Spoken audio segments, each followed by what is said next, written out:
maintaining interest, like so what, you meet someone, big deal. You move forward, you get a date. How do you maintain that interest? Once you're in a relationship? Well, getting to, moving forward. Yeah, I'm not sure what you mean by getting to moving forward. Well, you mean from like a day 2 or something? Yeah, just sort of, you've got a phone number. So what, you make a call, you meet up, and now the conversation's finished, the interaction's over. How do you maintain the interest? Okay, I'm actually going to answer 2 questions. One of the important things I feel with interactions is gathering some information.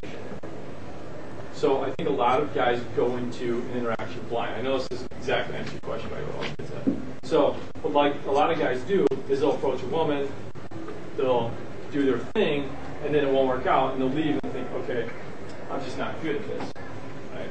So what I see is that I'll see a guy in a bookstore, if I'll have a client, and I'll say, okay, there's an attractive girl in yoga section, go talk to her, say, ask her what kind of yoga she does. She's in the yoga section, I feel. Right? So we'll go in and say, so what kind of yoga do you practice? And she says, well, I practice yoga. He says, oh, cool.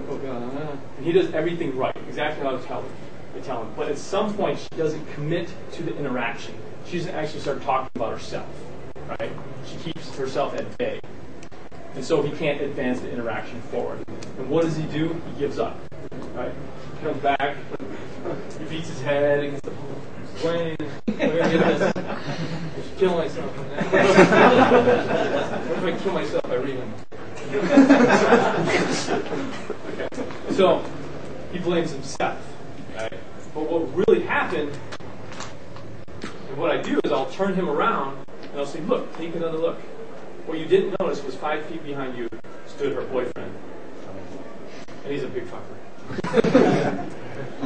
So how can she commit to the conversation? How can she commit to interaction with him? Because she's afraid you're going to pull out a big pencil, a big pen, and say, okay, I'm enjoying this interaction. You're pretty hot. I'm going to get your phone number right here. We're going to go out. We're going to make out. We're going to have 5 kids, and it's going to be great. She doesn't want that because she doesn't want the static it's going to cause. You know? She doesn't want to see your body flying over the rail down into biographies.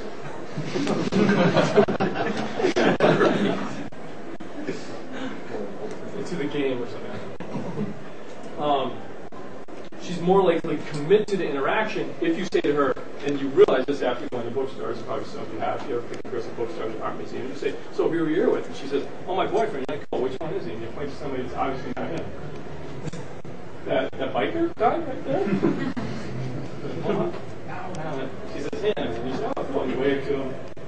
And then problem fixed. She can commit to interaction. So she feels like, okay, he's not going to do something stupid. I may like him, but he's not going to do something stupid. And so the boyfriend comes over, you talk to both of them, you say, hey, we should hang out. You number close both of them. You only call her. I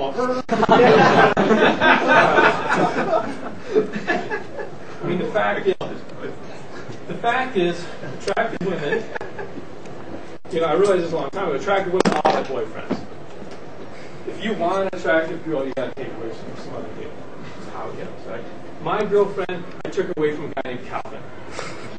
That year, I got all of his Christmas presents. They didn't really fit, but, they're much bigger than a crotch, unfortunately. So, I don't know what the hell we were talking about. Okay, so the reason is I haven't asked her the information, right? So I haven't found out the information. It's just getting to be relevant to you somehow. So what happens is if you were to meet a woman and get her phone number, a lot of time there's a disconnection between the time you meet her and the time you call her and the time you go out, right? And the problem is things change, things happen, right? If you don't appreciate that some things may have changed, then your game's going to be messed up because you're going to make errors. And she's going to know that you don't know. She's not going to commit as much to it. The problem is, like, a lot of guys will get a girl's phone number. They're like, okay, great, I got a girl's phone number, right? I'm like, is she hot? He's like, yeah, she's hot. I'm like, what are you going to do about her boyfriend? I'm like, well, she said she didn't have a boyfriend. I'm like, well, that's bad.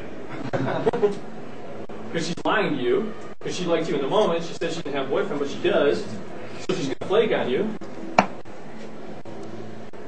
course she's going to flake on you, right? She's going to he's going to call me and ask me on a Friday night. That's couples night. No way I can do that. Right? So one thing you realize is pretty quickly is you've got to find out the relationship situation if you're going to number close. In my mind, if you can have a one-night stand with somebody, if it's just in the moment, you're crazy about each other, you just do it, whatever, it doesn't matter. You're not going to ask that question, right? The relevant information you're going to ask is who you drive with and what's your obligations the next morning. That's what matters, right? But if you are trying to get a phone number and follow up on some dates, I always ask the relationship situation. And I'd like them to tell me they have a boyfriend, because that's true. If they say they're single, get rid of them. Those girls are crazy. Okay. But the fact is, you have to do that once you have rapport. You can't do it right away at the beginning because you're not going to get the truth. Once you have rapport, you talk about yourself a little bit, you make her comfortable. She tells you she has a boyfriend. Then she's got to go a little further and tell you it's not perfect, or else she'll feel like she's cheating on him or something. She has to have a justification. She has to know you have to have the justification rhyme. So you find out she's not really happy with the relationship, then you pursue her, then you get to go out, have your shot. So another thing is ask information. Come back to the information thing. So one thing I found out was, for instance, I met this girl, really attractive actress in Los Angeles where I now live. I was at a Starbucks, walked up in the end of the line, said, "I hate you." She was in front of me at Starbucks. We started talking and ended up getting her number. And while we were talking, I found out she had just broken up with her boyfriend. Like just that weekend. Like, cool. We made plans to get back together. I had to go down to San Diego, came back. The only time we could go meet each other was during lunch. Which avoid lunch dates like the plague. And don't go on dates during the day, because there's a reason there's no term one day stand. There's no intimacy that happens during the day. People make other plans. They're not committed to it because they made other plans for the rest of the day. Blah blah. Right? People save lunch dates. Like I save lunch dates for people I think might be crazy, so I just see them at lunch. If you call me up and I'm like, "Hey, let's do lunch," it means I really don't like you. Okay. And if I say let's do dinner, you really got a problem. Yes. Okay, so I got this girl, we went out to lunch, and I called her on the phone that day. Like, "Hey, okay, you ready for lunch?" She's like, "Yeah, I'll go to lunch." But I made a huge mistake, because I didn't say, "So, what's happened since I saw you 3 days ago?" If I would have asked that question, she would have said, "Well, my ex-boyfriend called, and he really wants to get back together, and now she's all emotional about it." And if I would have found it out, I'd be like, "Hey, let's do it another time." But no, I didn't find that information. I didn't take the time to find information out. So I'm like, "Yeah, let's go out. I can't wait." I went to lunch. Me being me, I thought I could change it. I could change her mood. Didn't work. Right? So it was just all about him. I was like, "God, this sucks." So, does that answer your question? Or is that just